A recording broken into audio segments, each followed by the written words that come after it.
Hola, mi nombre es Marlene Yulisa Midenso Ulloa. Soy estudiante de la carrera de Radiotecnología de la Universidad Nacional Autónoma de Honduras. A continuación les hablaré de una tomografía de pelvis. Continuando con nuestro estudio de tomografía, podemos ver a continuación que es un método imagenológico que utiliza rayos X para crear imágenes transversales de la zona que está entre los huesos de la cadera. A esta parte se le denomina zona pélvica. Las estructuras que se encuentran dentro y cerca de la pelvis incluyen la vejiga, la próstata y otros órganos reproductores masculinos y también los órganos reproductores femeninos. También tenemos los ganglios linfáticos, los intestinos delgados, colon y huesos pélvicos. La forma en la cual se realiza este examen es que se le solicita al paciente que se acueste en una mesa estrecha que se desliza hacia el centro del tomógrafo, hacia el centro del gantry. Una vez que usted esté dentro del escáner, el haz de rayos X de la máquina rotará a su alrededor. El paciente no verá el haz de rayos X rotando. Una computadora crea las imágenes separadas del área del cuerpo, llamados cortes, que estos cortes van a tener una medida en específico. Van a empezar de 0.5, dependiendo en este caso, de la pelvis. Estas imágenes se pueden almacenar, observar en un monitor o imprimirse en una película. Se puede crear modelos tridimensionales del área del cuerpo juntamente con los cortes. El paciente debe de permanecer quieto durante el examen, ya que el movimiento ocasionará imágenes borrosas. Vamos a ver, si el paciente se mueve, vamos a ver ciertos artefactos en las imágenes que no nos ayudarán a dar un diagnóstico certero, un diagnóstico radiológico como debe de ser. Igualmente se le puede solicitar al paciente que contenga la respiración por periodos de tiempo breves. El examen debe tardar menos de 10 minutos. O sea que no podemos tener al paciente más de 10 minutos en el tomógrafo, porque si no estaríamos exponiéndolo a radiación de además. La preparación para el paciente es la siguiente. En ciertos exámenes se requiere un colorante especial, que a esto lo vamos a denominar un medio de contraste. Este se introduce en el cuerpo del paciente a través de un examen intravenoso, ya sea en la mano o en el antebrazo, o puede pedirle que beba una forma líquida de forma de contraste, que sería yodo. Si se utiliza un medio de contraste, es posible que también se solicite no comer ni beber nada durante 4 a 6 horas antes del examen. Si el paciente no necesita medio de contraste, entonces el paciente no tiene que hacer de las horas de ayuno. Mientras que cuando se le solicita el examen con medio de contraste, sí, el paciente debe de ir en ayuno de 4 a 6 horas antes del examen. Y también tenemos que solicitarle el examen de creatinina, que este examen es para ver el funcionamiento de los riñones.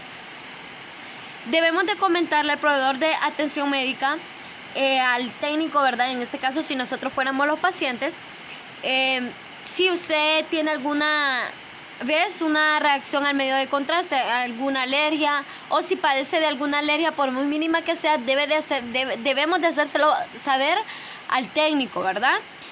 Porque es posible que necesite tomar medicamento antes del examen con el fin de recibir esta sustancia sin ningún problema.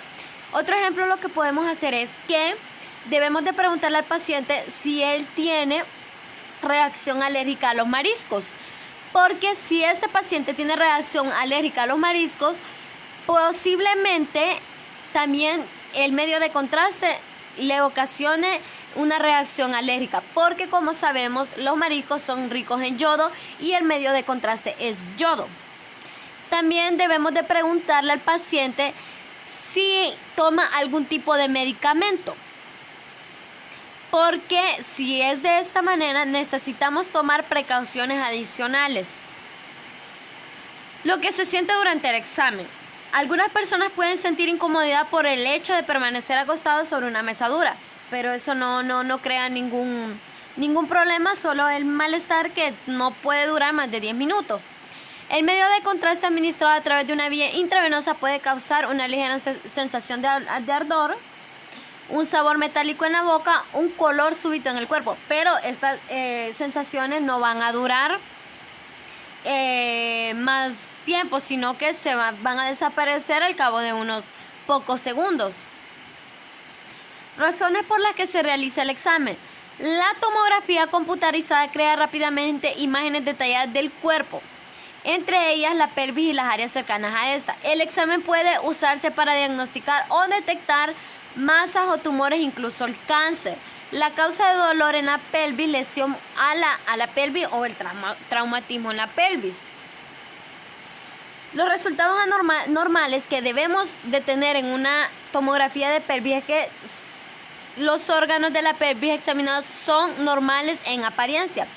El significado de los resultados anormales son: los resultados pueden deberse a acceso, acumulación de pus, cálculos vesicales, fractura ósea, cáncer, diverticulitis, que esto los miraremos algunos o quizás miraremos otras afecciones al final. Los riesgos de la tomografía es la exposición a la radiación y la reacción alérgica al medio de contraste. Pero esto la reacción alérgica al medio de contraste, debemos de tomar medidas con el paciente antes de aplicar el medio de contraste. Como ya lo dijimos anteriormente, debemos preguntar al paciente si no bebe ningún medicamento o si tiene alergia a algo o a algo que le ocasione alergia. La exposición a la radiación no la podemos controlar porque cuando realizamos un examen con radiación ionizante es obvio que nos vamos a irradiar al paciente y eso puede ser un riesgo. La anatomía de la pelvis, aquí podemos ver la vena ilíaca, esta que sería la de acá. Aquí tenemos el músculo psoas, el recto del abdomen, que sería este de acá. Y aquí tenemos la columna anterior del acetábulo y la columna posterior del acetábulo. Aquí tenemos la anatomía radiológica también, podemos observarla de esta manera. Y la voy a enumerar. Aquí tenemos el obturador interno, aquí tenemos el obturador externo. Este de aquí sería el músculo psoas. Este de aquí es el músculo pectíneo. Aquí tenemos el músculo sartorio. Acá tenemos el músculo recto femoral. Este de aquí es el tensor del fascio. Y aquí tenemos el glúteo mayor. Aquí tenemos el mid, el med, el mac, que son los músculos estos de aquí, que son los músculos del glúteo. Y estas flechas que miramos acá son las nervios femorales.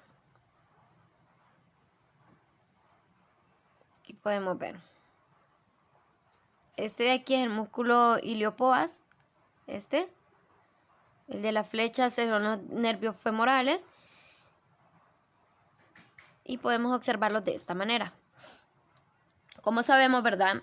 La pelvis en el caso masculino es diferente la anatomía. Y aquí tenemos la próstata. Y este es el músculo elevador del ano. Y en la anatomía femenina también podemos ver que son dos casos muy diferentes. Estos son los ovarios. Aquí tenemos el útero. Y estas flechas que se ven acá son los ligamentos redondos. Aquí tenemos el cervix, puntas de las puntas. El ligamento del glúteo. O del útero, perdón. Acá tenemos un protocolo para una tomografía de pelvis. ¿Cómo sabemos, verdad? En una tomografía de pelvis vamos a poner al paciente en posición de cúbito supino. Al paciente no le vamos a hablar en este término técnico, ¿verdad? Porque no nos va a entender. Entonces le podemos decir al paciente que se acueste de boca arriba para que el paciente lo diferencie. Porque si nosotros le decimos que se acueste de cúbito supino, el paciente no nos va a entender. Aquí tenemos una técnica, ¿verdad? De MAS y de KBP de 250 a 120. El filtro de reconstrucción debe de ser predeterminado. El intervalo de reconstrucción debe de ser de 10 milímetros y el grosor del corte también debe de ser de 10 milímetros.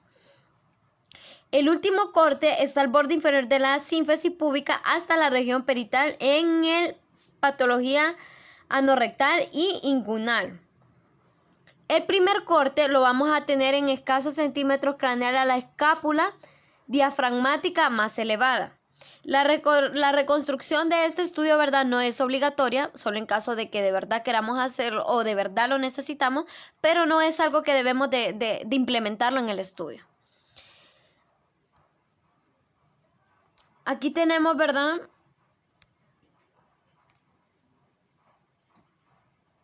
las patologías. Aquí tenemos dibujado en manera de esquema un mioma uterino. Aquí podemos ver los miomas, que son los que nos afectan. Y en una radiografía se miraría los miomas de esta manera. Aquí podemos ver la infección. Aquí tenemos un sarcoma vesical que podemos ver la afección. Este es un cáncer de próstata en los varones, ¿verdad? Porque próstata de los varones. Entonces, aquí esquematizado en forma de dibujo, lo tenemos que este es el cáncer, perdón.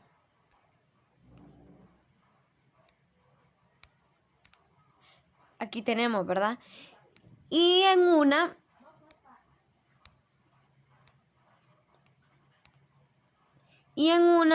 radiografía lo podemos ver de esta manera, el cáncer de próstata. Y aquí tenemos el traumatismo, que sería una quebradura de pelvis. Podemos ver, ¿verdad?, esquematizado en dibujo. Esta es la quebradura, el traumatismo. Como podemos ver, parte de la pelvis está quebrada, está traumatizada. Y en una radiografía lo podemos ver de esta manera. Aquí tenemos. Entonces, esto sería todo. Espero haya sido de utilidad y muchas gracias.